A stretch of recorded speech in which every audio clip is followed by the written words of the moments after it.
Well, it's interesting because, on a night when we're here at the Saturn, which is very genre related and you would say probably a little niche, physical media has started to transform into that exact same thing. So whereas before you had every retailer where you could go in and buy anything you wanted, now it's becoming much more selective, and it is becoming much more collector driven, it's becoming much more fan driven.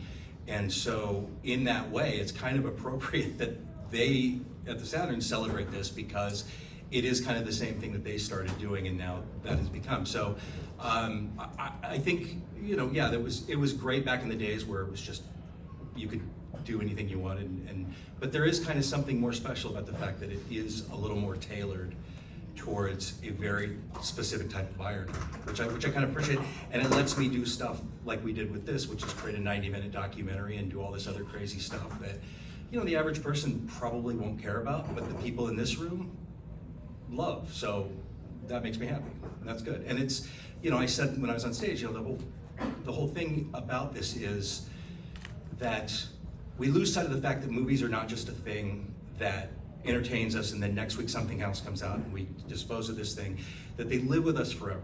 And they're moments that we mark our lives by, and you can remember seeing a movie in the same way you remember your first day of 5th grade, or you remember all these other things. And so being able to go back to these things on physical media and having making ofs and having interviews and being able to dissect that kind of stuff helps to keep that alive and helps to hopefully inspire a whole new generation to be able to come up. Maybe they'll be a costume designer, a director, or a writer, or a set decorator, because they saw somebody else do it and they liked what they saw and they thought it was interesting. Otherwise it dies out, the whole thing dies out. So, hopefully in some minor way, I'm doing my part to continue the process of filmmaking and that art form by at least giving people some insight into what it involves. Yep. I'm curious, how much now, when you approach like studios, for example, and you want to put these special features and documentaries and making ofs and interviews, and they say no, we're just going to put the movie out. How often does that happen? It happens surprisingly less than you would think, because what they don't want to do is spend a lot of money. So if you can figure out a way to do that, and you can do it in a way that is cost effective, that brings some sort of value to what you're doing, they'll let you do it. I can do a 90-minute documentary on anything that they're going to put out if I tell them I'm not going to charge them anything.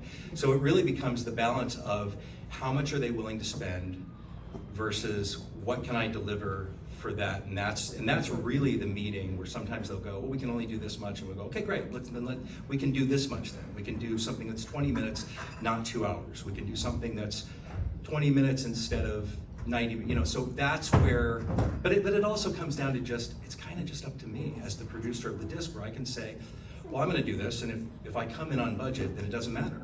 We can do whatever, and that's, my goal is always, how much can we put in there?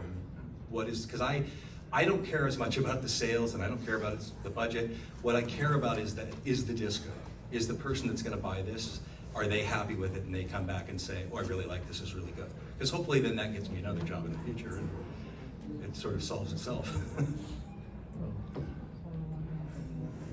Okay. All good?